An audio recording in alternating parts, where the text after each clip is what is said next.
Oh, is it? I wonder. Not as cool as the guy who made it. I can tell you that for free. Not as the cool as the characters about either.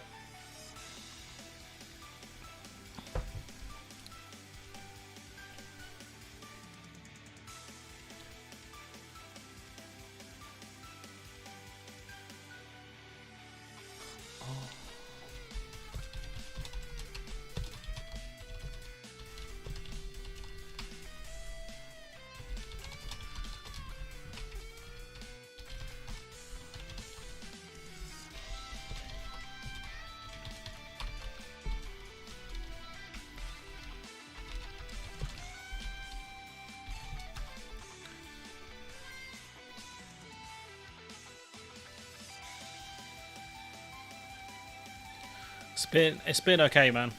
It's been okay. I'm not gonna lie. I've had a busy day. I went.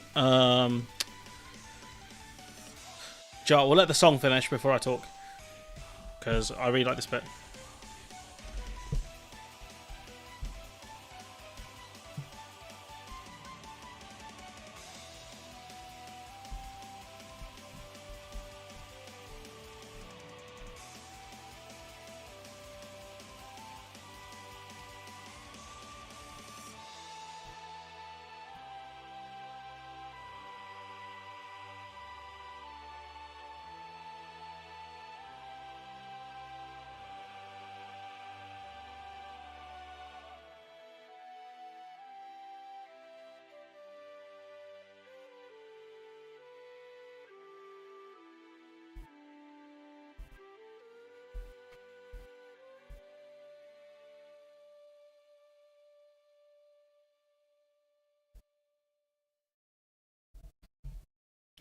So yeah, what do you call it?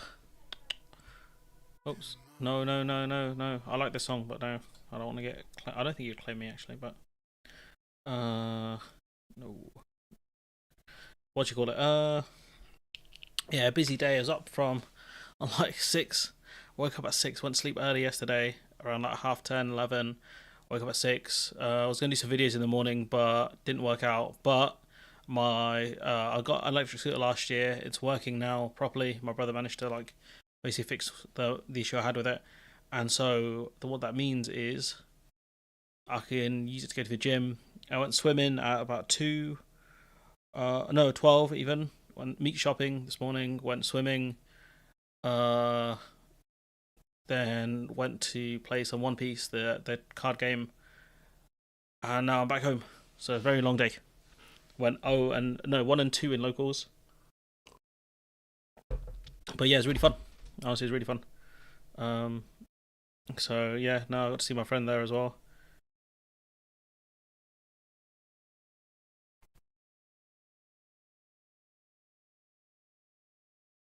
So yeah, yeah. No, it's really good, honestly. Um, so how are you guys doing, anyways? How's everyone in the audience? How are you doing, Elazid and Gladriana?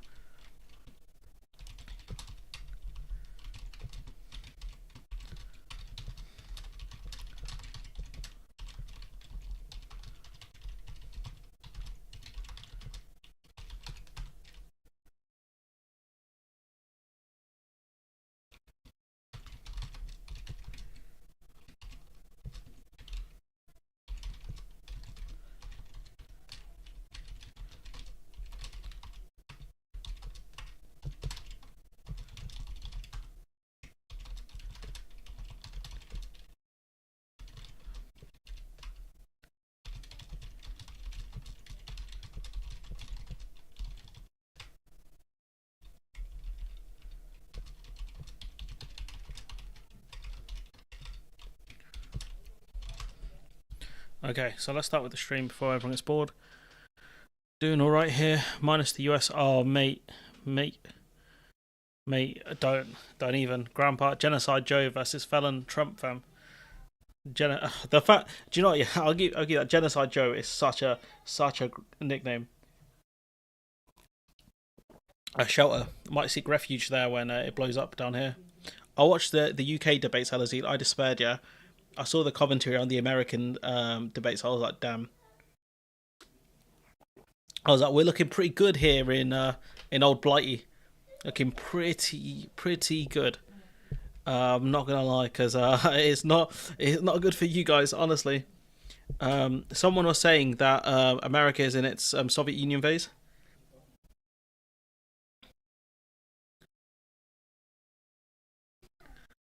So yeah, trust me. Um,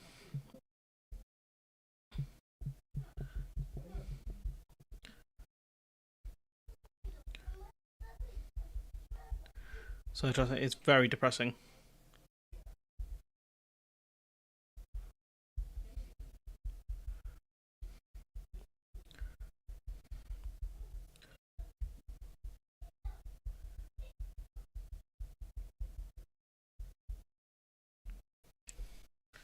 Hey, purple. Yeah, nah, trust me, it's indeed that it's a very depressing state of affairs. We've got the US. I don't cover the US just because it's a much difficult political system, more difficult political system than the UK one. Dude, seems like most people are just shaking their heads at the. Do you know what it is? It's like in the UK, it's the same thing where people are like, "Are you two the best? Are you two the best we have?" And that it just isn't. Like if you think how many intelligent people right? Um, or even how many politicians that have half a brain. You look at the two candidates, right? In Trump and Biden. They're awful. They're really bad. Like genuinely, just the problem you guys have is you've got a system which is kind of based off the UK system. It's first past the post, and so what it means, it doesn't matter what percentage of the vote you win. It's all about the states that you win, and so what that means is you have to push nonsense policies to win those specific states. So say a similar problem in England, but or in the UK, but the difference is like it's not as bad or as egregious, but you guys need like a change of voting system. That's the only way. Like you need different parties that can compete, because the only other thing you can do is you have to get into the primaries. You have to actually get into the selection process and try and pick the best candidates. Because I can't lie, like when you look at the selection you guys had last time, when Trump was president, you had like obviously Bernie was there. You had New York's mayor who's fallen out of grace. I think Cuomo, that was his name. You had what was that guy's name, man? The one who's got a twin. You had some decent, okay, like mid candidates, yeah, and then you elected the guy whose brain is melting, and then his brain proceeds to melt. Yeah, it's so messed up where you need a reset. You need like a reset of the parties. Honestly, like that boomer core, it needs to go. Biden, Pelosi, Schumer, like Feinstein. I know she's gone, but that core of people have to go. Like they have to get gone, like retire, or just go, because you can't move on with that core in charge. They're the ones picking stupid candidates. Thank you, Casper Northerner, for being a member for 2 months. Um, Respect to Otter God. That's the problem you guys have. Where it's the same problem. Well, it's not the same. It's a similar problem in the UK. It's easier for third parties to break in. It's that two-party system, the hegemony. It's so bad. It is. It's a cancer. It's a cancer, honestly. And I don't know, like, because in the UK it's very easy to change the voting system. All you need is an act of parliament. So all they have to do is you just basically win a majority, or as long as you have a majority of votes, you can change it. Whilst in America, I don't know, like this is why I don't cover American politics, but I think you need like a constitutional change to change the voting system, and I don't know how you do that. Like, honestly, the only person you had that I respected was Bernie Sanders. That was it. Um, the rest of them are just mid. Like AOC, she seems okay, but I don't think she'll ever. I don't think she's got that dog. So I don't think she'll ever become like a president. I don't think she'll ever run properly, because to win those leadership contests, you need to be able to basically slap down your colleagues. You know, like the people that might be your friends. I just don't think she's got it in her to do that. Um, Bernie lost my respect ever since he endorsed Biden. He just keeps going. Do you know what? I think he knew he was done. I think he said, "Look, we'll let Biden win. He'll try and pressure Biden a bit, and then after that, I think he was done. I think he was done. Like he's probably looking at retirement soon. Um, the problem with America is that the American president is so important to the world that you can't let a lunatic constantly come in. But the problem is you keep giving people shit options. You keep giving people shit options, and so it's a vote for the lesser of two evils. It's like you've got Genocide Joe, who's really bad on a lot of on specific Gaza, and then you've got Trump, who is even worse. So you have basically damage limitation. Which who wants damage limitation? Who's like, I'm going to vote for damage limitation? No one says that. The only time you damage limitation is when you have a big PR nightmare. That's it. That's when you damage limitation. Or when you're in a situation where it's just a complete nightmare. But honestly, man, like I feel you. Like when I watched the TV debate between Starmer and Sunak, I was ready to quit, bro. I'll be honest. I was ready to retire there and then. I had my head in my hands. I didn't even know how to add on to the debate because they gave me nothing. Like genuinely, just looking at it, thinking you cannot be the best we have, and audience members were asking, you cannot be the best we have, and I think now like the problem is you can go down two paths. You can go down and become more apathetic. So what that means is that people will just completely check out of the system, or people get more involved. But the problem is it's the money in the politics as well. Money in politics in America is so prevalent that it's that itself is an infection as well. And I don't know how you guys reform that. That Princeton study which showed that the US is an oligarchy.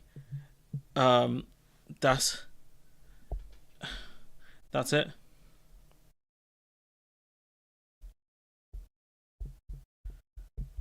So I don't know.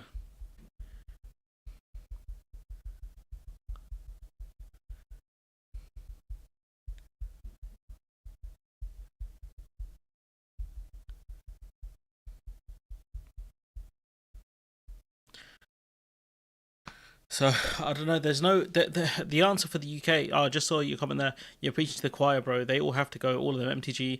AOC is not that bad. I'll be honest. I think I think people wanted her to be a leader, but she hasn't led. But Trump, Biden, all the boomers have to go. That age of politician, even Bernie, like their time is done. It's time to retire. Like you guys are millionaires, just go spend time with your grandkids or do whatever old people do. Go play golf or complain about claim about kids or something. Like I wish there was an easy solution. We keep working, but it's unless you're rich and you can buy a politician. It's pretty much that. Like unless you change your voter system, your voting system, nothing changes. Like you look at it now, you need a set amount of electoral college votes to win. So you have to appeal to kind of middle America, those kind of small states, right, to win, and so you have to kowtow to their politics. And because you've got certain states in the bag, like the Dems will have, like I think it's like California, New York, and like a few others. It means they take those ones for granted, and so they have to run to kind of the center or the kind of the center right or even far right, I guess, to appeal to those voters. So you have one party in the far right, another party having to go to the far right in order to stand a chance. And so the system is broken fundamentally. USA politics is a series of least worst choices. It really is. Like, well, when you look at the choices you guys have had, right? Let's have a think about this. So you had Trump. So you had this time around you got Trump Biden. Last time you had Trump Biden. The time before that you had Trump Clinton, which was really bad. You had before that I think it was Romney Obama, which was again Obama should have been a lot better than what he was. Honestly, Mr. Hope and Change, yes, we can, but should we? I think Jon Stewart said mid. And then you've got Obama versus John McCain, which wasn't great. And I think before that one you would have had Bush versus George Bush versus I can't remember who it was, but it's just a choice between kind of centre right and right wing politicians. It's not really a choice at all. John Kerry, the guy they accused of stolen valor. Yeah, John Kerry. Because obviously you had Al Gore. Al Gore would have been the earlier one then. Kerry, yeah. Um,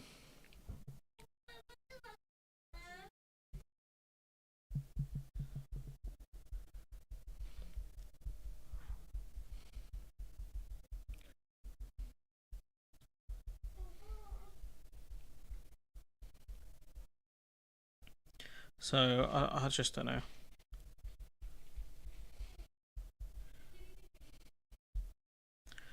So, like I said, I don't know, gang. Like, you can fix the UK. You cannot fix America. I think because of the way it's built, because of the fact that you need a 2/3 majority to win, to make fundamental changes, you just it's impossible. I think if you can change to a proportional representation system, you'll be in a much better position. If you can change to the House and the Senate are done, maybe by proportional representation. If you change the presidency to be done by a straight majority, like a lot of other countries have, I think you'll be in a much better position. But for now, it's just you have such a fractured political system where money wins. Money always wins in America, and so it is depressing, especially when you look at these two. The other problem is the party voter bases as well. Like, the Dems are always pushed towards a centre right candidate. If you look at Biden and Clinton, well, then again, they did change the super delegate thing as well. So I think if Bernie didn't have to face off against the super delegates, I think he might have beaten Hillary Clinton, and things would be different. American exceptionalism means they'll never change. Yeah, that's true. I think they're at a point where America is heading towards a crossroads. Like, there was a person on Twitter saying America is at its Soviet Union moment, which seems very believable, to be honest, because it is all of the things that Senator Armstrong said about America in Metal Gear Revenge is actually true. Let's have a look at what the Oracle actually said.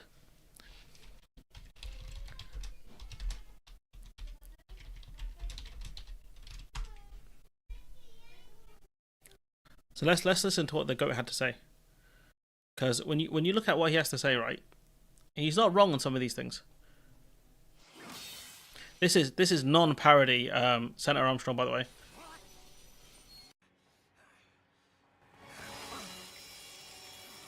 Typical politician. Big promises, but all talk. Ryden is based. Jumpstart the economy.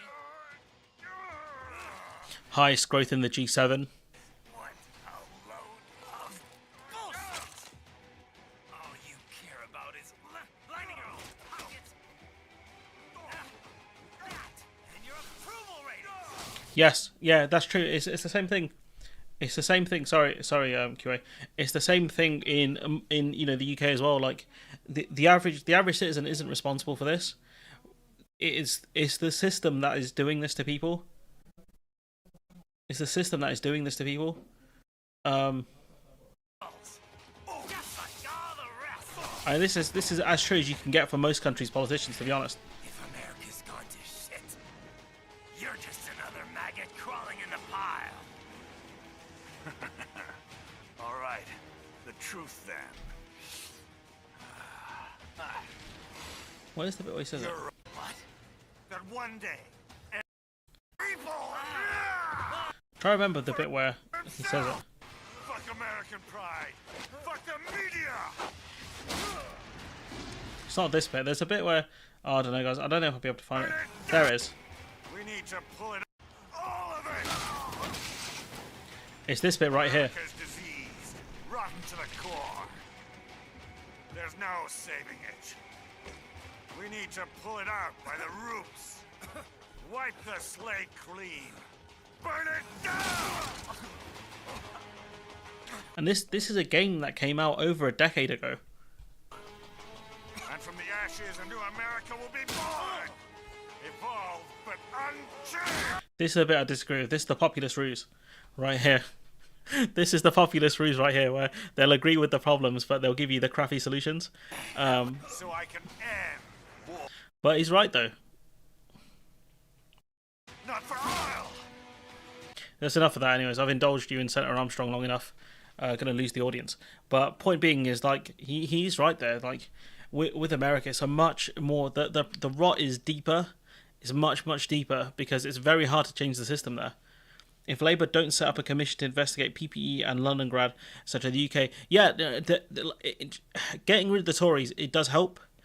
But Labour have a lot of work to do, and I'm not confident. I'm not confident they're going to do it.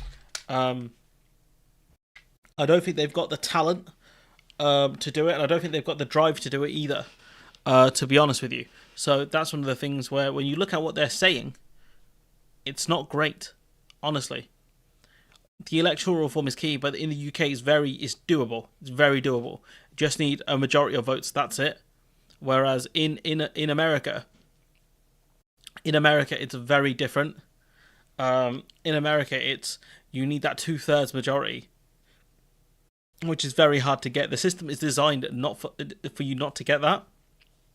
It's designed to stay as is. Whether the founding fathers ever thought that the system would be too rigid, I don't know. But you know, the fact is, like, you have a two-party system which is controlled by money. Money controls both parties, and so what that means is you will never get anywhere because it's the equivalent of controlled opposition. McGuinness. So that's the problem America has, and I don't know how to fix it. England or the UK, however you want to say it, is fixable. England needs a lot more work than the rest of the UK, but it's very fixable. It's doable. America, I just cannot see it because of the way the system is built. It's so rigid, and because America is so important, there's so many vested interests in America going in a certain direction, and for the average person, it sucks. It sucks because you've got money for everything apart from the average person. You don't have good healthcare, but you have the best weapons in the world. That's what I'm saying. Like, you have money to fix a lot of the problems you have within the country. Like, you know, like there's no reason why the American state couldn't have single payer healthcare, couldn't have some world class facilities, couldn't have, you know, some of the most some of the best schools in the world, you know, for public people, you know, for the average kid, for the average taxpayer. There's no reason why you couldn't have everything, you know, the best in class, as Gary Neville would say, the best in everything. They could be smoking the rest of the world pack because America has so much money. It has so much money that you know, it can dwarf anyone. It can dwarf anyone. But America is so vested in the hands of a certain group of people. It doesn't matter. You got Biden tweeting and saying, "Oh, you know, this thing's a problem, that thing's a problem." It's like, you're the fucking president. You do your job. If you cannot change the issue, you should push for it to change. You know, you are spending a lot of money on defense. It's true. And, you know, I think America, like, I think other people say America will crumble from the inside. And I think we're seeing that, you know, the attacks on the Capitol, you know, years ago, like, that was no joke. The Capital City riots, like, you know, like, lobbying is the big problem with America. It's just, at some point it will come to a head where people are just doing badly. Like, there's so much more you could do in America, honestly. There's so much money there where they could fix a lot of problems, but they're choosing not to. You know, the American government is choosing not to. You know, there's no reason why you shouldn't have single payer healthcare. There's no reason why any person in America should go bankrupt from medical debt. And could you imagine, like, the level of healthcare you could have as well, given how much money you guys pump into the private healthcare companies? But it's vested interest. They'll stop you from doing that. They will. You know, to the point where Americans have to they sell drugs to Canada only to buy them back because it's cheaper. How brain dead is that? When I heard that, I was like, that can't be true. That can't be true. But it's true. Saw that Peter Thiel guy interviewed yesterday. Scary, man. Yeah, with America, it's just I know you understand. I know you'll understand. It's that kind of thing. I don't know which buttons actually work on the soundboard and which ones don't. So at this point, but it's just it's tragic, isn't it? It's tragic. And you kind of there was a point where I used to blame Americans, but Stings, doesn't it? when I looked at the UK, I realised it's the system that's the problem. It's the system that's the problem. Like you can't, like, regardless of what you do, you cannot fix it. Like even if you had a big group of people together, you cannot fix it unless your group is millionaires, unless your group has money, and that's the biggest problem. Money in America is the most powerful force, and I just can't see a way of. I don't see a way that changes. I don't see a politician who's got the will to change it, and I don't see a politician who has the guts or the intelligence to do so. They're powerless. The center of the power center. It's just they have so much they have to figure out for themselves. I just can't see it happening though, guys. I genuinely it is concerning, but I think we'll just see more people leave. Honestly, the ones that can leave and go to like Canada or even Mexico, because Mexico will be on the come up. I think their biggest problem is like cartels and stuff like that. But I think Mexico will slowly get more and more money as more manufacturing moves there. So I think Mexico will be a place where a lot more people move to. Climate will force changes. Yeah, it'll be too late though. Once climate change kicks in, it's too late. Once you get the big adverse weather, and America is no stranger to adverse weather. Is no stranger to adverse weather. Once that happens, it's over. But I did want to discuss other stream topics, guys. If there is any specific clips you want to discuss from the debate, you can throw it to me on Discord, and I'll have a look at it quickly. But I did want to do some stuff on the UK and Labour specifically because, again, it's not great here either when it comes to child poverty. So here we got Johnny Ashworth. The Institute for Fiscal Studies. Oops, that sounds very loud. He said it will lead I'm just going to turn this down a little bit, guys. to rising child poverty in the next year. Hundreds of thousands more poor families. A guy a few weeks ago in the US trying to stretch out his diabetes medicine, and an EpiPen costs very little, but his extortionate price, it's supposed to be free market. That's true. Yeah. How do you live in a country? You're supposed to be the greatest country in the world. Yeah, number one. Yeah, you smoke the rest of the world pack. Yeah, how do you live in a country where people have to ration their medicine? Like, for any American who thinks you're the greatest country in the world, yeah, I can tell you for free, Scandinavian countries, yeah, Sweden, Finland, and those countries, they've got you wiped down 100%. There's a reason why they're the happiest countries in the world and you're not. Yeah, because you guys might see them as socialism, but, trust me, you guys don't know what socialism is. And that's one of the big problems in America. Anything left is seen as socialist. Well, at least it was a big problem. I think it's changing now. But, there's a reason why the Scandinavian countries are the happiest countries in the world, or some amongst them. Part of Miami, Florida are underwater due to sea level rise, yeah. And it will keep getting worse. It will keep getting worse.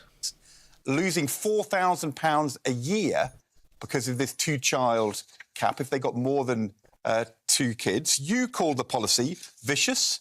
You said it was a heinous policy. I mean, what's Labour for? If it's not for tackling child poverty, why is this not in the manifesto? Well, of course, my views on that policy are well known and sorry, guys, if I'm drinking a bit loud, just let me know. Long-standing. You've just quoted back at me how I've described it in colourful language. People are getting more aware, but I don't know. In America, I don't know how you change that system. I really don't. In the past. But equally, what will do nothing to help alleviate child poverty in this country is for politicians to make unfunded... You could fund it, you idiot. You could literally fund it. This guy, you can literally fund the policy by taxing the rich. You could. This is very doable. Affordable spending commitments. That Poverty Action Group says the 2-child limit, more than any other policy, has driven child poverty to record levels. These people who are affected can't wait for growth, which you have your fingers crossed to achieve. Oof, that is true though, because they say they're going to achieve the highest sustained growth in the G7. How are they going to do that? Angela Rayner says it is obscene and inhumane. And Keir Starmer, back in 2020, said he would scrap it. politics. But the IFS say that your child poverty strategy is going to mean child poverty goes up next year and the year after because you're not scrapping this policy. Isn't politics about choices? In the manifesto, you are spending billions of pounds in a costed way with tax rises. You've just decided not to spend. It's not a... This is it. This is the reality. Politics is about choices, and in the UK, they could put the 45p tax rate back to 50%. That's a choice they could make. They could raise capital gains tax in line with income tax. That would generate money, and that's the money they could put towards it. Priority. How much? The question: how much does child poverty cost? Child poverty has a cost, guys. It has a cost. It costs when it comes to socially for these kids, in terms of how well they'll progress in society, in school. There's a cost there because if they don't do as well as they could do, they might be on a system where they don't earn enough money. It's not going to be their fault, and they might require social assistance. That's a cost. They might have to go to the hospital because they're not getting the food that they need. That has a cost.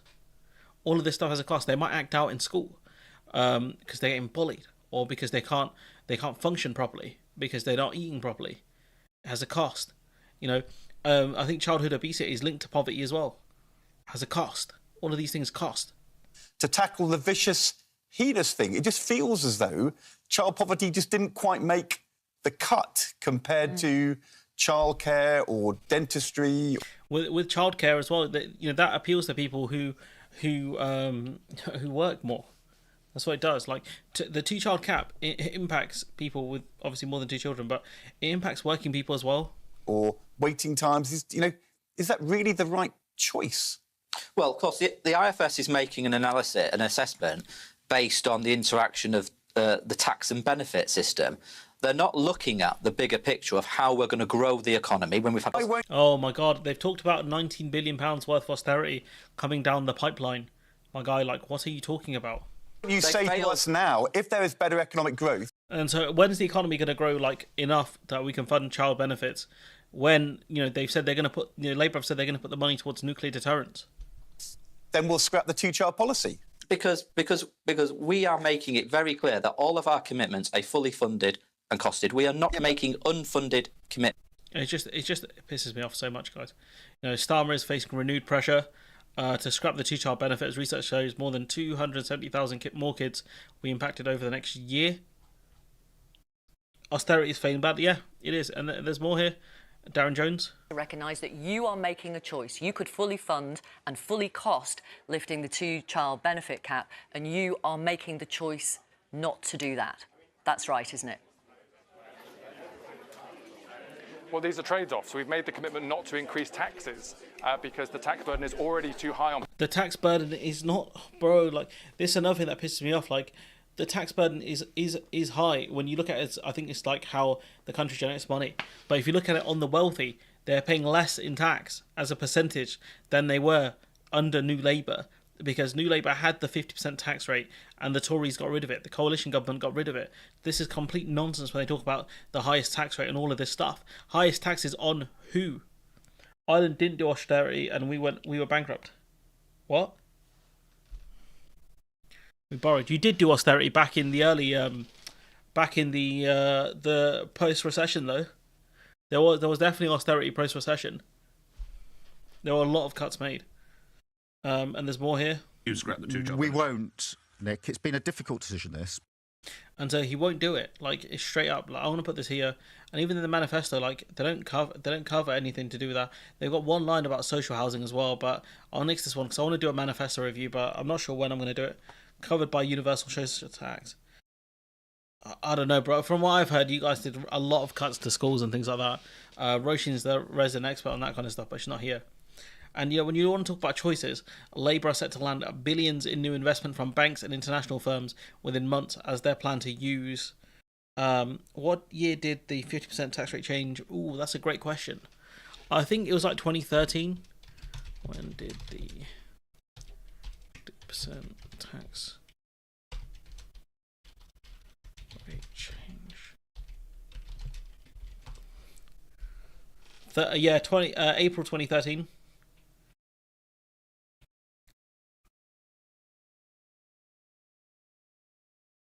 In the 2012 budget, this rate was cut to 45% with effect from the 6th of April 2013. So they cut it very fast into the coalition.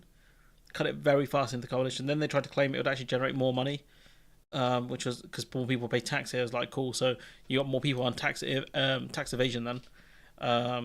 So Reeves is planning to create a new fiscal instrument to stimulate demand from institutional investors, sources say. She's considering how government can take some of the risk off investors in key projects. So again, this is privatise the profits, socialise the losses. That's what that line screams to me there. Billions seen coming in straight away, rising to tens of billions through the Parliament. Labour have announced a global investment summit in the first 100 days and is working its British Infrastructure Council to raise pounds. Getting private investments in green transitions, housing seen is key to Starmer's missions. So this is how he's going to get the fastest growth in the G7. It's going to be based on public-private partnerships, PFI, private funded initiatives, that kind of stuff. This is the stuff which was a complete nightmare, by the way.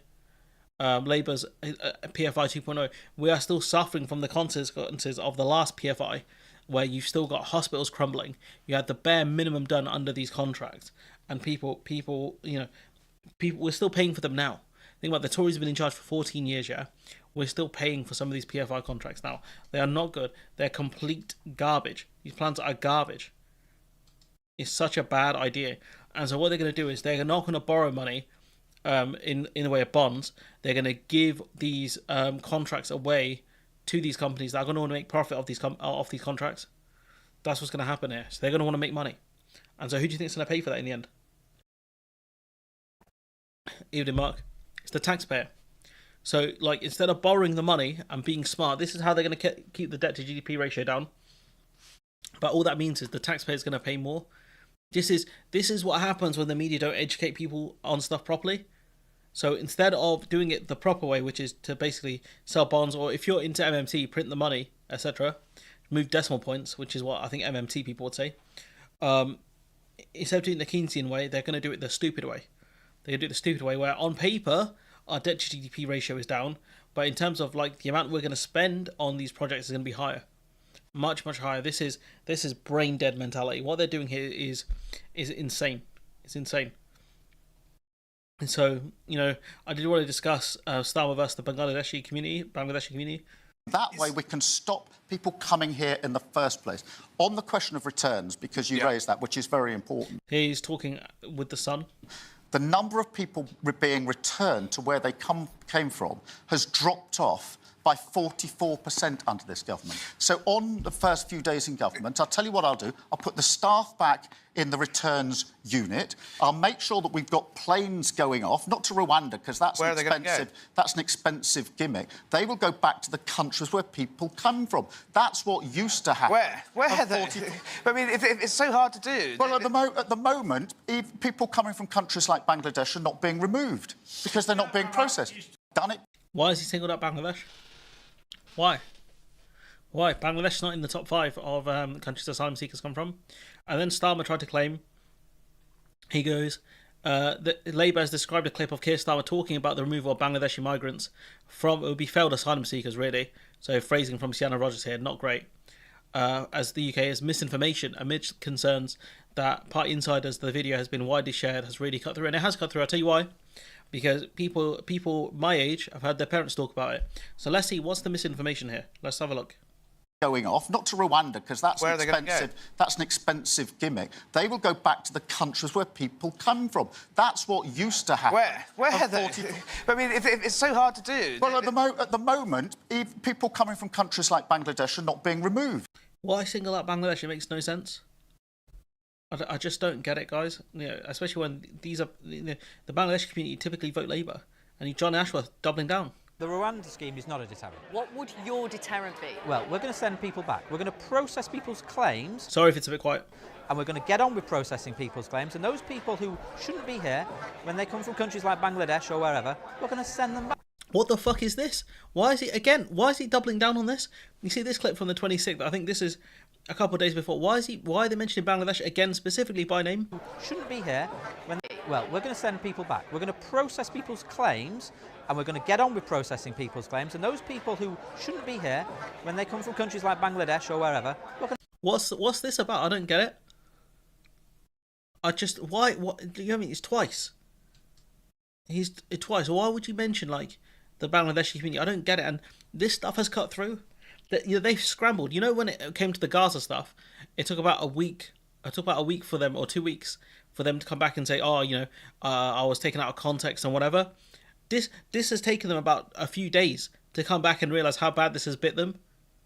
This like, why is he coming after the community for? I don't get it. Honestly, yeah, especially as a person who is of Bangladeshi heritage. That's where my parents was from. That's where my mum was born, and so was my dad. Why is he coming after us? What did Bengali people do? Honestly, right, to get called out by Labour like this? Failed asylum seekers coming from Bangladesh. What? Honestly, going to send them back. But why would that stop people getting into boats? Because at the moment, they come over here. They know Rwanda only deals with 1%. Bangladesh people aren't even that prominent here. What the fuck? Most of them have been here for... He's talking about failed asylum seekers. He's talking about people who's had their asylum claims rejected.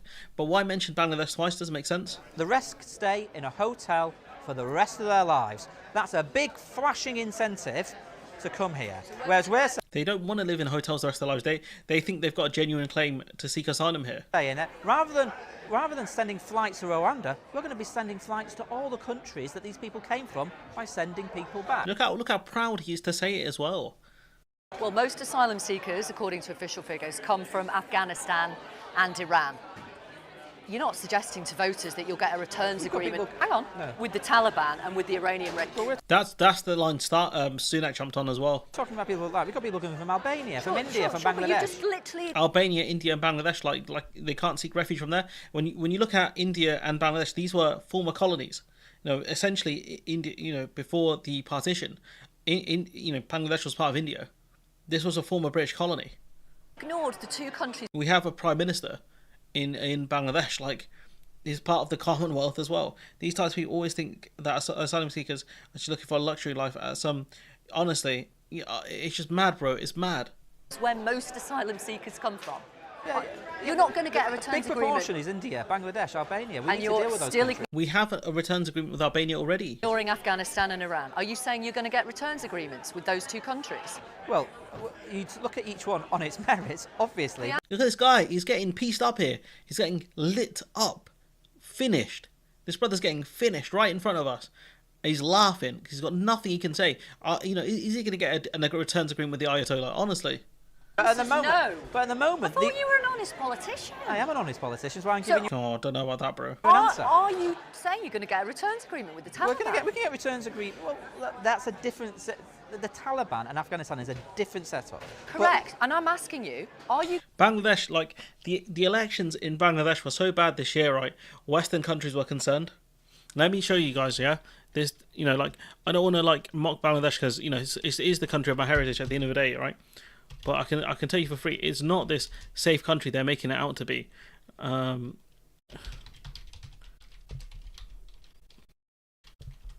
telling you, yeah, these guys were making some memes about it, yeah? Fire memes. They were so good. So you got Sheikh Hasina wins a fourth term after controversial... Let me bring this up for you guys. Yeah. Miss Hasina will serve another 5 years in office with her party, Awami League, after it won 225 of the 300 parliamentary seats. With the main opposition, Bangladesh National Party, boycotting the poll, Miss Hasina and allies are expected to win the remaining seats. The BNP, not that BNP, alleged the poll was a sham. Sunday's result comes after a mass arrest of BNP leaders and supporters. Official figures show low turnout of about 40%, though critics say those numbers might be inflated compared to the last election, and a voter turnout of 80%. How do you have a mandate when less than half of the electorate voted for you? That's registered voters. Half of the registered voters didn't even vote. Now, political analyst Badiwa Alam told the BBC that the election commission was inflating the voter turnout from different sources and media reports. Independents, almost all of them from the Awami League itself, won 45, and the Jatiya Party won 8 seats. Results are expected to be announced on Monday. So it's a sham election. They had a sham election, and these men are making out like it's some sort of safe country. Like it doesn't look like it. It really doesn't. Hold up, it says fifth term here on Al Jazeera, but it says fourth term in BBC. So strange. See, is Bangladesh politically stable? And below regional peers in the World Bank's measure for political stability and absence of violence. Ranked below the 20th percentile. That's not great. And so, like, this argument of Bangladesh is like safe. Like, fair enough, if your asylum seeking claim is not granted, that's one thing. But like the way they're singling out Bangladesh is crazy. You're going to get a returns agreement. And I'm giving you practical examples of where we believe we can deal with these problems. Because at the moment, people coming here from the Indian subcontinent, He's mentioned it 3 times now. Do not get returned. They get put up in hotels, and they can stay in these hotels for the rest of their lives. Look how angry bro is. Look how angry bro is about this, right? You ask motherfucker about child poverty, couldn't give a shit. Look, compare his answer here, right? And look how angry he is about asylum seekers. And the institute, because of this 2-child cap, if they got more than it's a Labour force. This not in the man. And long-standing, you've just quoted back at me how I've described it in colourful language in the past. But equally, what will do nothing to help alleviate child poverty in this country. Look at this. Oh, we can't make promises. Blah. Look how energised he is. Yeah, we're fucking deporting these failed asylum seekers. Yeah, they're staying in these hotels their whole lives. Look how energetic he is here. So when we say look how angry we're going he is to get here. flights off, yeah, we're going to get flights taking people back to countries like this where we can get returns agreements. We're not going to put our hands in the air and say, oh no, we can't do it. Sorry, we've got to deal with this issue. So I mean, look at the difference in the way they talk about failing to deal with child poverty versus dealing with failed asylum seeker claims. It's disgusting, honestly. And when you look at the data, the top 10 nationalities claim asylum in the UK. Bangladesh isn't in the top 5, so it's very odd. Look, you mentioned the Indian subcontinent there. You got obviously India and Pakistan there, 3 and 4. You got Turkey in 5. Why they mentioned Bangladesh, I don't know. When you look at it here, you've got obviously Afghanistan higher, which makes sense. Iran, India, Pakistan, Turkey. Turkey, I think, is slightly higher. Eritrea is about level. Albania very high. Syria higher. I think Syria's higher. And you got Sudan. So I think this would go by 5 actually. Let's see. 1, 2. He didn't mention Eritrea though, did he? Why has he mentioned Bangladesh? I don't know. Why have they done it so many times? I don't know. What is the rank in the Transparency Index? Let's have a look.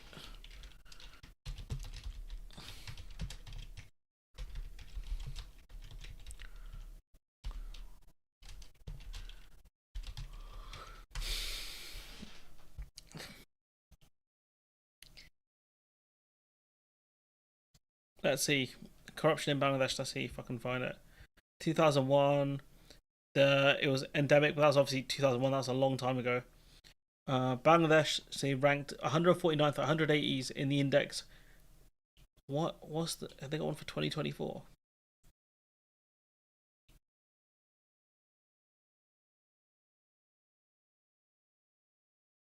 Yeah, Bangladesh is ranked in transparency.org 149 out of 180 countries. So yeah, that's not very good, is it? India 93rd in the corruption index. Yeah, like, I don't say this to clown Bangladesh, but I say, why are you singling out Bangladesh for? That's the question. Like, I don't get it. Like, I genuinely don't get it. It doesn't make any sense. It's just madness. And you got Shoaib Khan here, who's covered this stuff really well. I don't know. I think he's from. I'm not sure what his exact ethnicity is. Dude's beard's really solid. He covers a lot of this stuff kind of really well. And his point stands. Why has he mentioned Bangladesh? Obviously, he can't mention Afghanistan. He can't mention Iran. But why Bangladesh specifically? He's not going to get a returns agreement with the Ayatollah. Well, maybe he could. Maybe he could get a returns agreement with those two, considering like they're gonna want to get those people back because they're gonna persecute them, and so the courts might step in the way and say, yeah, their asylum claim is rejected, but you can't deport them because they're gonna face persecution in those countries. So yeah, but honestly. This I don't know what the Bangladeshi community did to Starmer, honestly. And then you've got he's being challenged about those comments. So this is a question for Sarkia. given your recent racist comments made against Bangladeshi migrants, how can we differentiate you with Nigel Farage and vote for Labour under your leadership? What did he say, Ithaca? He said currently Bangladeshi migrants are not being removed. Why would the Bangladeshi migrants would be removed? Yeah, let me address that. Have you apologised? Well, look, I've recognised. I spent yesterday making it clear that I didn't intend to cause any But you did. You didn't. You might not have intended to. You might have thought, "Hey, this is a room full of Sun voters. No one's going to hear about this outside of here." You did cause offence. Upset or offence, and I'm genuinely concerned if that is the case. It is the case, donut. Because I can't even come up with insults. That's how pissed off I am. The Bangladeshi community in this country has made a huge contribution to our economy, to our culture and to our country. So why is Bangladesh being singled out? There are very strong bonds between the Labour Party and the Bangladeshi community, including between me and the Bangladeshi community, particularly in my constituency, so much so that the first country I visited as a Labour MP was Bangladesh so that I could see... Well, that's all right then, guys. I'm not racist. I went to an Asian country. I can't, I'm not hating on Bengalis. I went to Bangladesh. For myself, the homes, we went to Dhaka to start with, then Sylhet and Molvi Bazaar in Bangladesh, so I could see for myself and was taken to the homes of my constituents. So you were clumsy, but you didn't mean badly. Clumsy would be a good word. Oh, the host saving him there. And I didn't mean to. Right. Was he clumsy when he was asked about cutting off food, cutting off water, cutting off energy to Gaza? And he said, yes, I think Israel does have that right. Was that clumsy as well? Offend. Or is it that he shows you who he really is? He shows you what he believes or what he thinks he needs to be to win voters. And then as soon as he gets any backlash, he's like, oh, I didn't mean that, guy. Sorry, take back. Whoopsie. Anyone. I was simply answering a question actually about the it's asylum such a system sensitive issue, isn't it? And I actually think there's a huge scope for Bangladesh and the UK to work together. So it's crazy, honestly. Ask you is that you'll know that Keir Starmer said amongst the backlog we have to stop people. Oh, why did I cover this so early on in the stream? Oh, I'm so pissed off now. Oh, so frustrating. Coming from these countries or send them back quicker. For example, in a Sun interview, people from Bangladesh. Bangladesh isn't even in the top 5 of countries of people who from people who come from that part of the world. And, it's not top 5, period. It's not top 5, period. Turkey are above Bangladesh. A Labour prospective candidate, Afsana Begum, says, well, that's just nothing more than a dog whistle. That's a Labour candidate, a Labour MP saying that, Afsana Begum. Right, so people who don't like people of colour. I think those comments have been misconstrued. He was not saying in terms of taking people back to Bangladesh. He was using that as an example. That's my understanding. Taking people back to Bangladesh. And what he was asked about was failed asylum seekers. So what she said here is complete nonsense. From reading the full press report. Why did he do that? I don't know. I mean, I think he was basically being asked about countries that, you could do a returns agreement with. Perhaps he should have said Vietnam. But I think...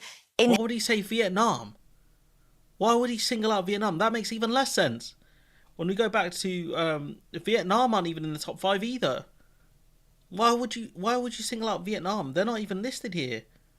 No, top 10 nationalities claim asylum in the UK. Years ending December. What? Oh, just fuck it out. Why would he mention Nam? That makes no sense. She's even sillier than Starmer. Even sillier. Why would you mention Nam? It's wild.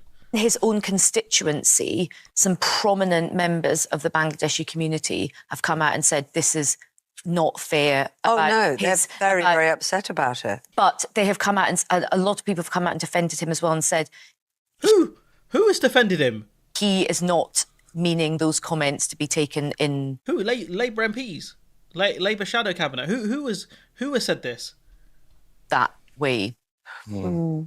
I don't. No one's convinced of that answer. She's not even convinced herself. The reason why she's defending him is because she got put up for a peerage by Sir Keir. She has a peerage thanks to him. Look, Baroness. Why is she on the news? I don't know. You can't. It's indefensible. Members of the Bangladeshi community came out and said the British Bangladeshi community is seething with anger after having loyally supported Labour our entire lives. We're seeing far-right rhetoric take hold in Labour. The British Bangladeshi community contributes billions to the economy, and without our communities, essential services and whole industries would never run.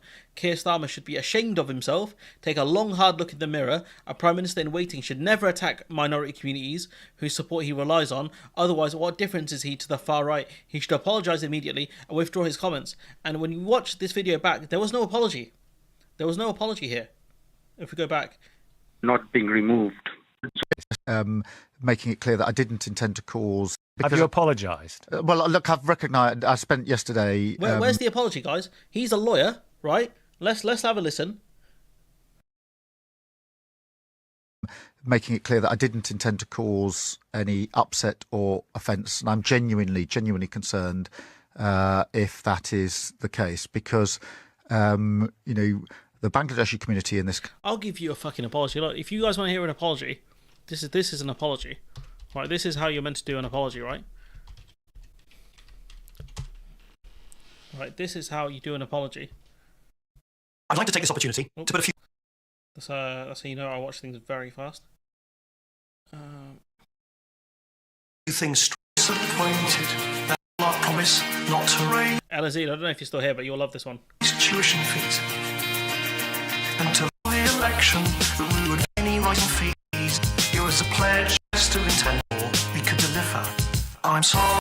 Now, did you hear Keir Starmer say those words? I'm sorry. I'm so sorry.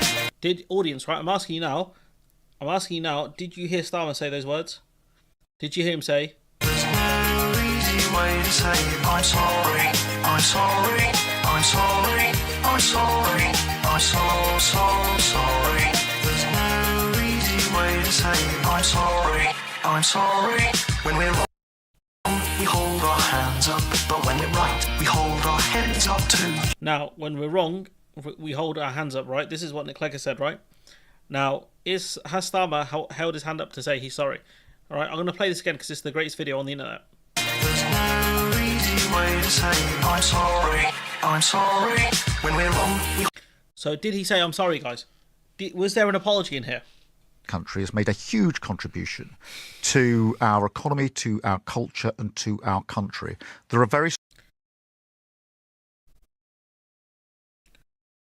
So, yeah, we go on. You said that illegal migrants from Bangladesh were not being returned there. Why did you pick, of all places, Bangladesh? And what have you got to say to people from the British Bangladeshi community who are now genuinely worried about what will happen? Well, let me start by saying how much I value... Let me start by saying you have the worst microphone in the history of the game at ITV. The incredible contribution I hope you guys can hear this. the Bangladeshi community here in Britain has made to our economy, to our culture, to our country. And there's long been a relationship, a strong relationship and friendship between Labour and the Bangladeshi community here in Britain. And my first trip as a Labour MP was to Bangladesh, where I saw for myself the hospitality and warmth of the whole We heard this one before, Big Man. country and community. All I was saying in the debate the other day was that so far as asylum returns are concerned, Bangladesh is a safe country, and actually one of the countries Given the state of the elections, I'm not sure about it. which has a returns agreement with the UK, which is a good thing. I certainly wasn't intending to call. So they have a returns agreement with the UK. So why would you single out Bangladesh? Like, it doesn't make sense. Any concern or offence to so many It's not a dog whistle, it's a foghorn. British Bangladeshis who are making such an enormous or offence to so many of the British Bangladeshis who are making such an enormous contribution to our country. What I want to do is to... There's no apology here. There's no look. What I said was wrong, or I'm sorry, my words weren't clear. This is what I meant. There's no apology here. There's no acceptance that he's done anything wrong. Very concerned. And this is what the interview he did with one of the Bengali channels. I'm very concerned about any upset I may have caused. Again, there's no apology here. That certainly wasn't my intention. I didn't mean to offend anyone or upset anyone, and I'm genuinely So concerned. this is the stuff they would have shown on Bangla TV as well. This stuff here. that I have done so, not least because the relationship between Labour and the Bangladeshi community is very, very strong. So much so that my very first trip as a politician was to Bangladesh and generosity across Bangladesh that I personally felt. Now, those relationships are strong, and therefore it is a concern to me that words that I used have caused upset, and I do want to address that and to be absolutely clear that that was not my intention. I value hugely the contribution the Bangladeshi community makes to our economy, to our culture, to our country. Here, you have always been a friend to the Bangladeshi community. Why did you single out Bangladesh in your answer on immigration? I wasn't intending to single out Bangladesh. I was just thinking about the sorts of countries that we were working with in relation to... So how come you mentioned one? If you're trying to think of the types of countries, how did you stop at one? To asylum claims, and therefore it was sort of front of mind, but I wasn't meaning to single out or say it's a particular issue with... Sounds like it was. With Bangladesh, of course not. And we massively value the contribution that people in this country who come from Bangladesh have given us and enriched our lives. So again, if I've caused concern or upset by appearing to single out Bangladesh, that wasn't really my intention. I was simply indicating that I do think there's real scope for our two countries to work together, and if we're able to form a Labour government, and I hope that we can, that we can build on our relationship with Bangladesh, and that UK and Bangladesh working together in the years to come will be of great benefit. Fucking so done with this. It's honestly just non-apologies, just all day. Bridget Phillipson was asked about it. Where people should be removed back to, said, for example, Bangladesh. They don't even make the top 5. Do you think he's got a problem with the Bangladeshi community? Why did he single... Gonna say, guys, memberships and super chats are open. It's a bit of a pissed off stream, I'm not gonna lie, because I just this stuff is personal to me. This stuff is very personal. Those people out. I mean, they have made it personal. Not least, a member of your own party has made clear that was nothing more, Asbana Begum, a dog whistle racism against Bangladeshis. I mean, if he doesn't know the top 5 countries where people are claiming asylum from, how... They're going to try and push British people into those jobs. That's what their plan is, Kieran. How can this be? They're going to try and train British people to do those roles, and the ones that are like the ones people don't want to do, they're going to force. I think they're going to try and force push people into it. A serious policy to remove people back from places where, frankly, they shouldn't have arrived from in the first place. So what we want to see a return to is a functioning asylum and immigration system where when people come to this country, their cases are processed, they're interviewed, their cases are dealt with. Interrupt you, but you have made that point really well. Can I ask you specifically about Sir Keir Starmer referencing the Bangladeshi community? Does he have a particular problem with the community? Do you know why he mentioned them? What was the reference? Because it's caused offence in your party. So can you clear up for us what that was about? The point is that there are a number of countries where it is safe to return people to. That applies also, for example, in the case of Albania, where a recent returns agreement, I think, demonstrates what can be done if you're serious about making sure that you have return agreements in place, and that's what Labour would seek. So you've said Albania is one, right? You could have left it at that and said we could look at other countries where we can, return people who've had their asylum claims failed. Why did you single out Bangladesh? That's the question. I don't get it. I still don't get it. To do, but it is important. Have you had the opportunity to ask your leader why he referenced the Bangladeshi community, particularly? Because the host is being overly polite here. Does make me feel like you don't know. I think it's 90% Muslim, Mark, I'll be honest. It's one of a number of safe countries where people can be returned to.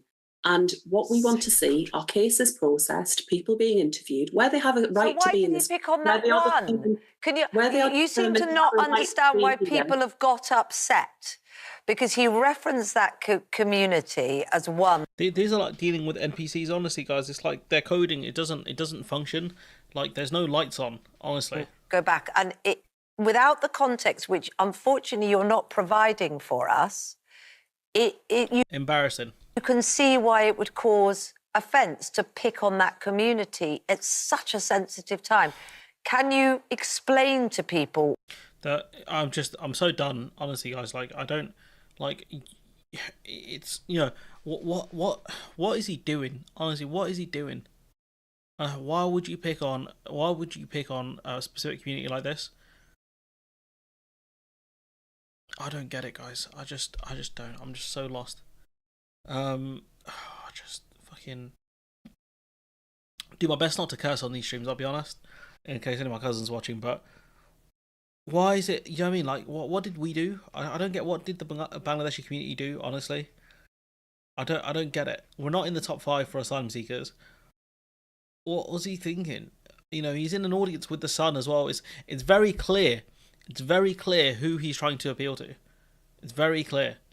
You know, those kind of racist people, to be honest. Some of these people are racist. They're the people he's trying to appeal to.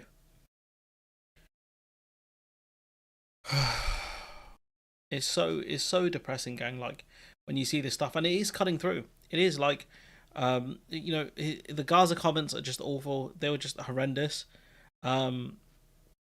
You know, when they mentioned there, you know, when they were asked about Muslim councillors leaving, you know, a Labour source said that, you know, Labour are shaking off the fleas. Not, as far as I'm aware, no one was disciplined over that. No one was fired over that. And now you've got Starmer, you know, singling out the Bengali community. It's just 3, really. The Gaza stuff, you know, the stuff he said about Gaza, that pissed off the Bengali community. I can tell you that for free. The shaking off the fleece stuff, that would have done it as well. And now he singled out the Bangladeshi community. Why would you do that? How dumb? Like, what kind of leader are you? Like, genuinely, what kind of leader are you when you do stuff like this? What does that make you as a person when you single out a specific community? I don't get it. I'm just so lost. I'm so lost, and I would challenge any of the Labour social guys and girls or whoever, you know, wherever they are, to defend it, defend these comments, address what your boy has said, address what your boy has said. Because this is your guy. You keep saying, oh, we need to vote for him, get the Tories out, and, you know, he's going to change things. Yeah, this is your guy right now. This is your guy. Defend him. Because he's a detriment. He's losing votes. These are unforced errors. You know, this isn't even like a double fault in tennis. These are, he swung and he missed the ball. Unforced errors. I don't get it.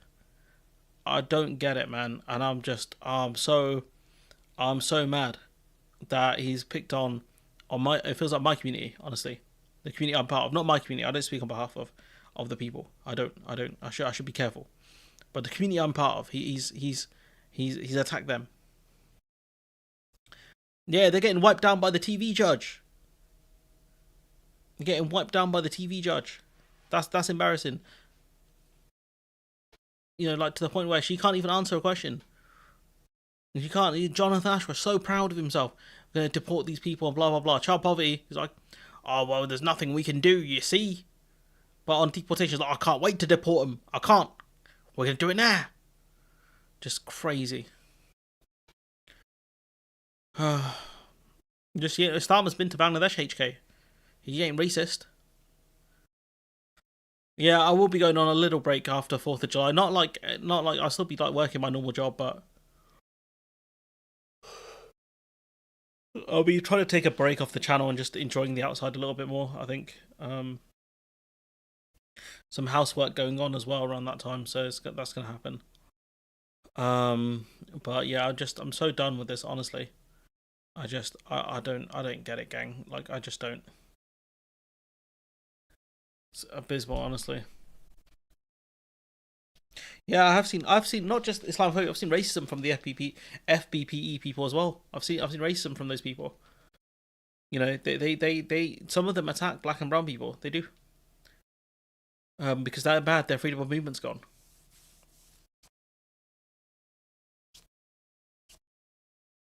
Yeah, don't worry about it. This thing's pissed me off though, I can't lie. It's personal. But going to something else that's personal, Kemi Badenoch starts fight with a Time Lord. So let's see what David Tennant had to say. Switching gears. With a slogan, I attract the ire of the audio on one side. Online idiot. But I don't have social media, so even I have to be told about that by my brilliant wife, Georgia, who is the real engine behind anything we do. She educates me about empathy and understanding, and she has been a huge educator for me. But I suppose if I'm honest, I'm a little depressed by the fact that acknowledging that everyone has the right to be who they want to be and live their life how they want to live it, as long as they're not hurting anyone else, should merit any kind of special award or special mention, because it's common sense, isn't it?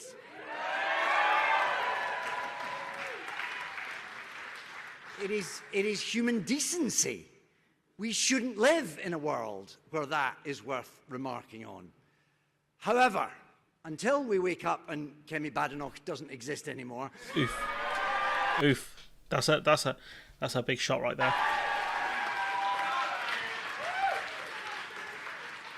I don't wish ill of her, I just wish her to shut up. Whilst we do live in this world, I am honoured to receive this. I'm thrilled to be here and to be a part. So, you got David Tennant saying, I wish you would shut up. And Kane Badenoch replies, I will not shut up. I will not be silenced by men who prioritise applause from Stonewall over the safety of women and girls. A rich lefty white male celebrity so blinded by ideology he can't see the optics of attacking the only black woman in government by publicly calling for my existence to end, which he didn't. He said, I don't wish ill on you. He said, I wish you would shut up. That's not even what he said.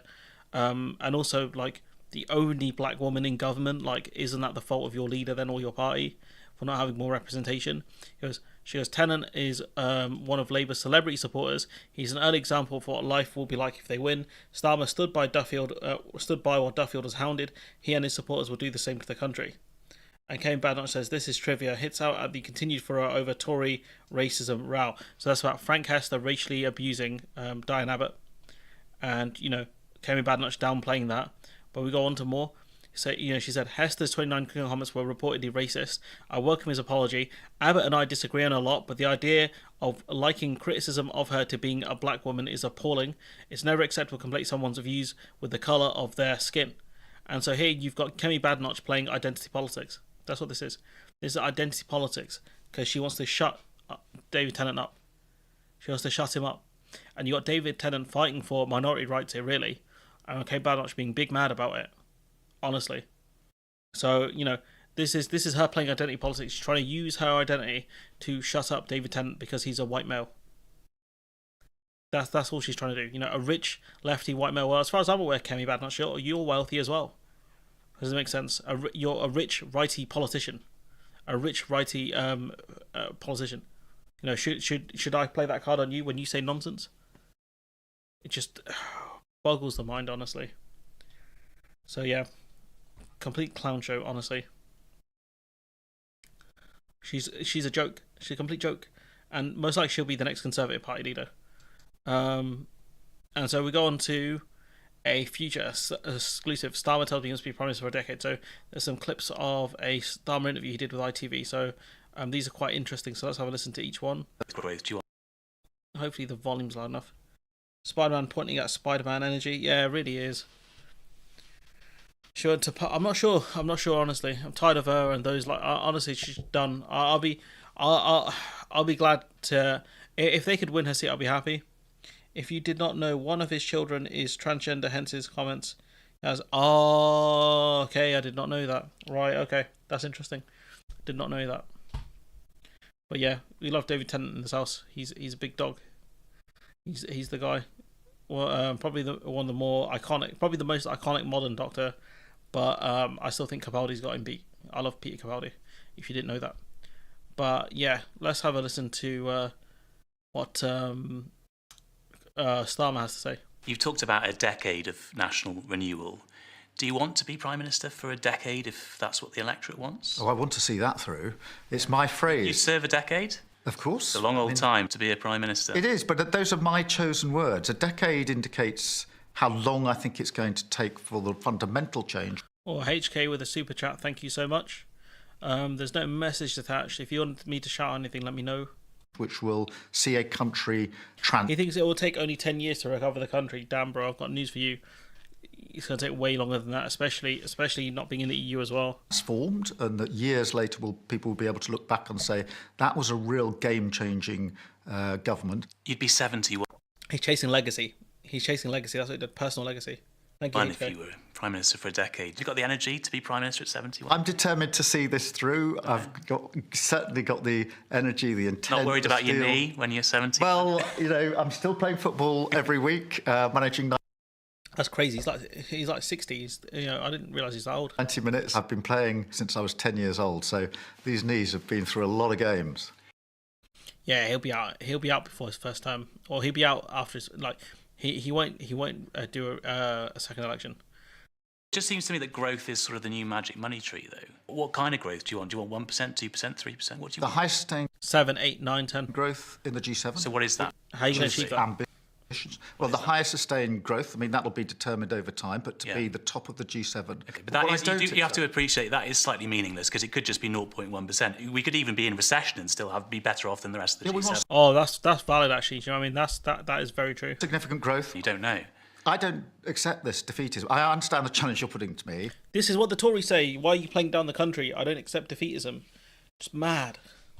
Be nice to have a ballpark figure of how large you want the economy to be in 5 years' time. Under the last Labour government, he's looking for something to pick him on in 5 years. We grew by about 2.5%. So you're looking for that kind of growth, 2.5%? Certainly, yes. So you mean 2.5% a year, or 2.5% total? I think it means a year, but on average, but not great. Would you agree with me that there is nothing more important in the country than the well-being of children? Yes or no? Yes. Would you agree that the 2-child benefit limit has pushed more children into poverty, yes or no? It's caused real problems. I would agree with that. So why... It's caused real problems. Has it pushed more children into poverty? Oh, it's been a problem. Why don't you scrap it? Because... This is the most important thing, you've just agreed with me, in the country, and you won't scrap a policy that is pushing children into poverty. Look, it is the most important thing. And there are things... We will have a child poverty strategy. We'll put it in place straight away. If your strategy is not getting rid of the 2-child cap, it's a shit strategy.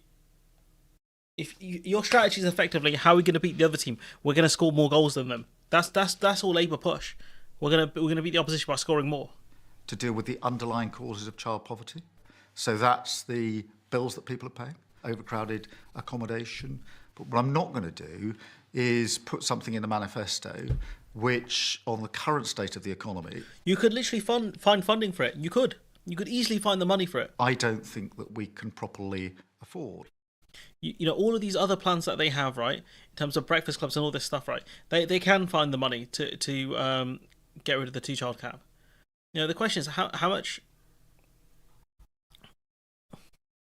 How much does it actually save? How much? I think it's like 2.5 billion. What's the 2-child cap?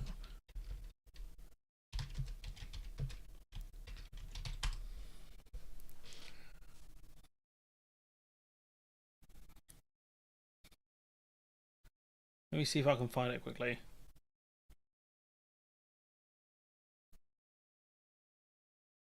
Bruh, I just need to find the thing. Yeah, according to the House of Commons Library, it saves the government 2.5 billion a year, which is nothing for the government. They could find that easily if they wanted. They could honestly, they could find that very easily if they wanted to. Going back to the old 50p tax rate would be a start. Equalising capital gains tax with income tax, that would be a start. They could easily find the money because we're still paying for it. You know, the reason they talk about the need for these breakfast clubs and all this stuff is because it's preventative. It's preventative care. Getting rid of the 2-child cap would help. Madness. Wow. And then you've got this absolute genius. I've looked at the last page of the Green Party manifesto where it sets out costings, and I think that under that it's something like £82 billion worth of additional debt. It's not far off what Jeremy Corbyn's Labour manifesto would have cost in 2019. Liz Truss less than Austria and France. In that Liz Truss mini budget, that crashed the economy, sent people's mortgages spiralling. I think there was something like 40 billion of additional debt. So, there's these proposals, over 80 billion additional debt would just absolutely crash our economy. It's complete nonsense. I don't remember Clement Attlee crashing the economy when he borrowed money for the NHS. Do you guys remember that? I'm just trying to see how much it cost for him how much he borrowed for it.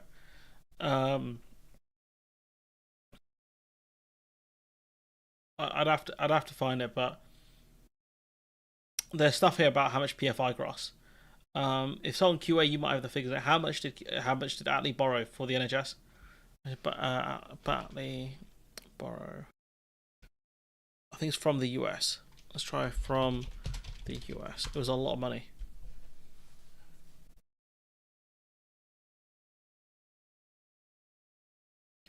I can't find it, but there was a lot. He borrowed a lot of money. Here it is. Attlee's loan from the USA. Is it here? Because I know they sent Keynes to get the money. Let's see, the government was active in the United Nations and negotiated $5 billion loan from the United States and Canada in 46, eager to join the Marshall Plan. It's not. I don't think that was to build the NHS. To be honest with you, I don't think this was about that. Was it? I can't find it. If you guys know, let me know. But this idea they couldn't find the money is complete garbage. Complete garbage. I did have that figure. Yeah, I thought you would do. What she's saying here is economic illiteracy of the highest levels. Completely brain dead. Her sister worked for the Bank of England. I doubt she would have been able to with a take like this. I mean, I've looked at the last page. It's not far off what Jeremy Corbyn's Labour manifesto would have cost in 2019. Liz Truss mini, less than Austria and France. In that Liz Truss mini budget that crashed the economy, sent people's mortgages spiralling, I think there was something like 40 billion of additional debt. So, there's these proposals. We literally borrowed 38 billion for test and trace. What are you talking about? Test and trace didn't crash the economy last time I checked.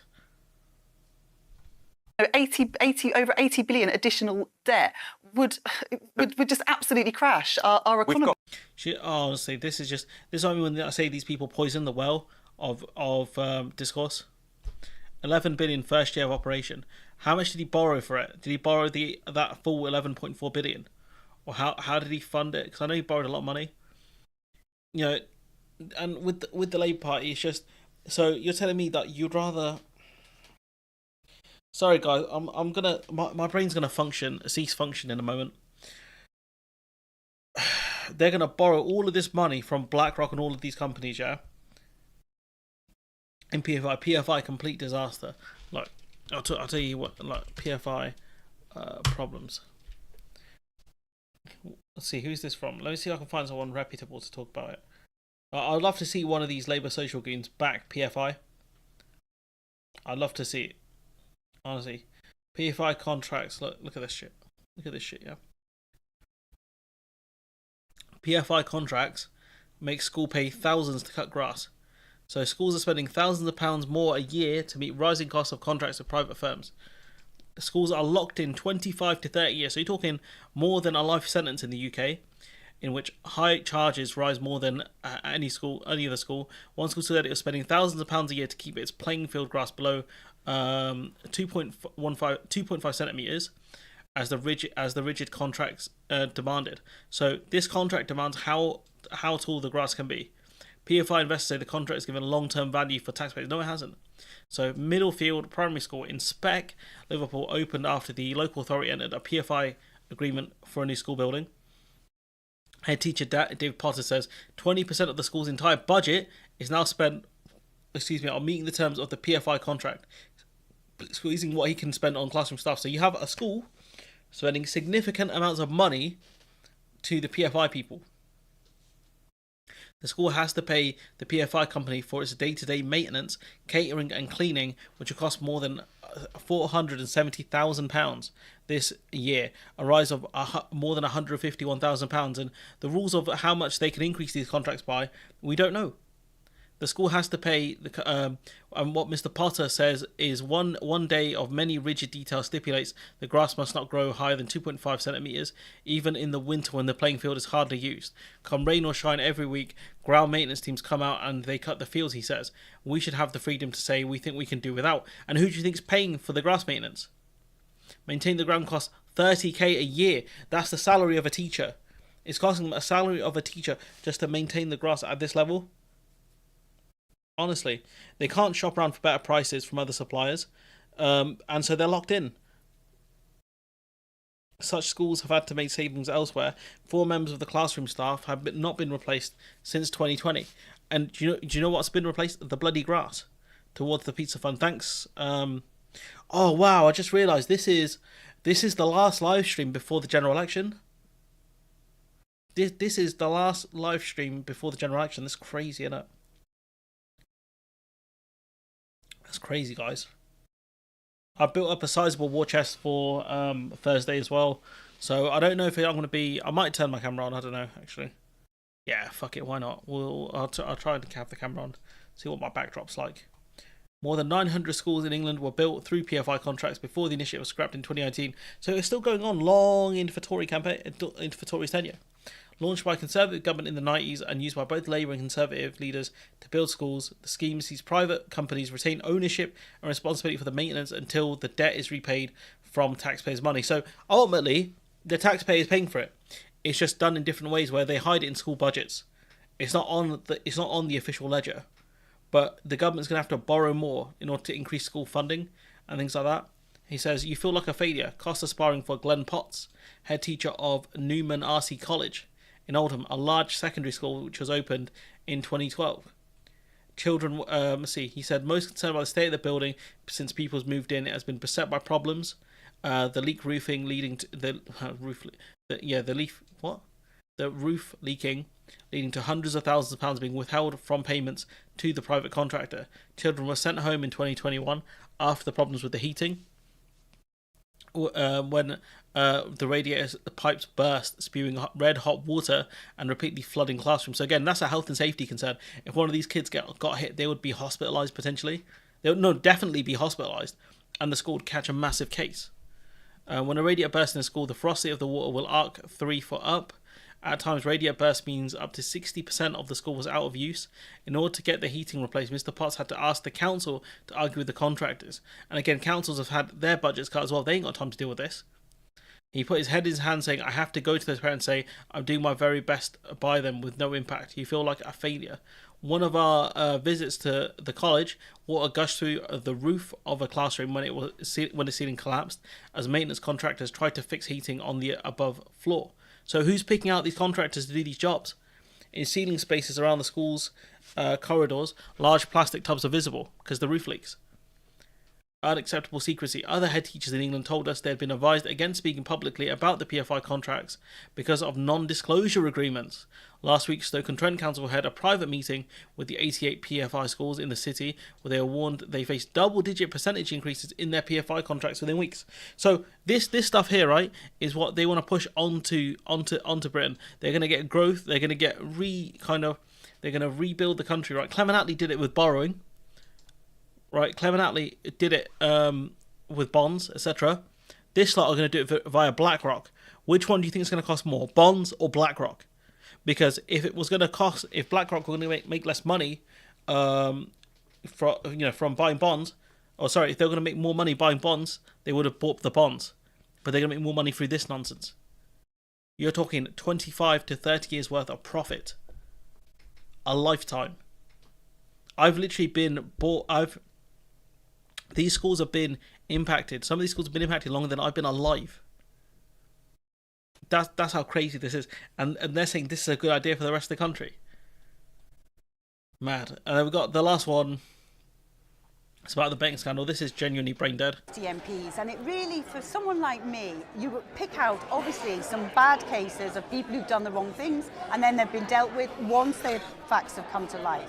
But all across the country, every day, there's MPs like me, Conservative MPs, working their best for people, and you never hear about the other 350 Well, odd of well, us. if you're So saying I'm that just- if you're I'm saying that just- you're somebody who's I mean, if you actually did your job well, you would get more praise. You're the one who demanded praise for doing nothing when the schools collapsed. working their best, working their hardest for people. absolutely. Would you campaign for those two candidates then? I'd campaign for candidates. I mean, at the moment, we're all campaigning for ourselves. Sure, but would you spend Conservative campaign money, resources, and time Well, that's not in my those decision. areas? That is a decision for the Prime Minister, and it's a decision for the campaign. Okay, well, let me ask you personally. Would you go to those two I areas and would campaign for those always candidates? want due process to be done. If I was accused of anything, or if anybody else was, I would always want due process to be done. Right, so Now, would you... obviously, you're a straight obviously, talker. I You're am a straight talker. So is it and yes I've or answered no? the question.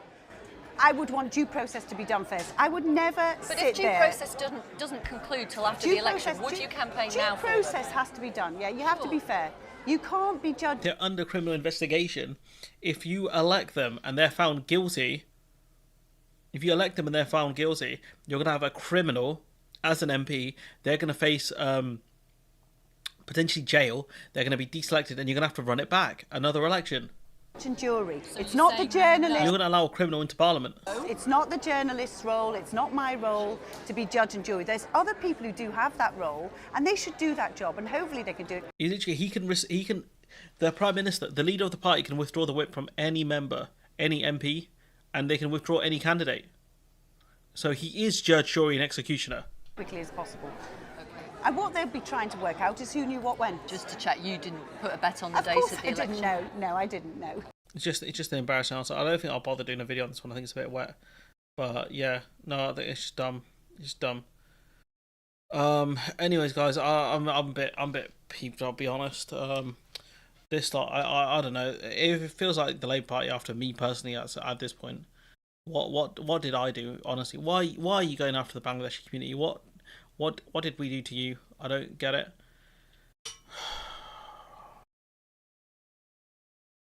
I despair, gang. I despair. Anyways, I'm going to leave it there. I'm going to be on Discord in probably about half an hour after I've cooled off a bit and had some ice cream. I'll catch you on my server in about half an hour. I'm more... This has been the most frustrating stream I think I've done in a long time, honestly. What they're thinking, I don't know, man. They're smoking the Maj pack at this point. I'm being cooked, ladies and gentlemen. I'm being absolutely just battered here. Like, I know I was speaking to Elazid earlier about saying, are they the best that we really have? I mean, Sunak and Starmer the best we really have? I don't think so. They're washed. They are absolutely washed. But anyways, I'm gonna leave it there. Let me know what you think in the comments below. Like, comment, share, subscribe if you're watching this back, and I'll catch you lot on Thursday night. Thursday night I'll be doing live election coverage, or trying to at least, if I can stay awake. And yeah, we're going to try and cover it as best we can. And yeah, I'll catch you guys then. Bye bye.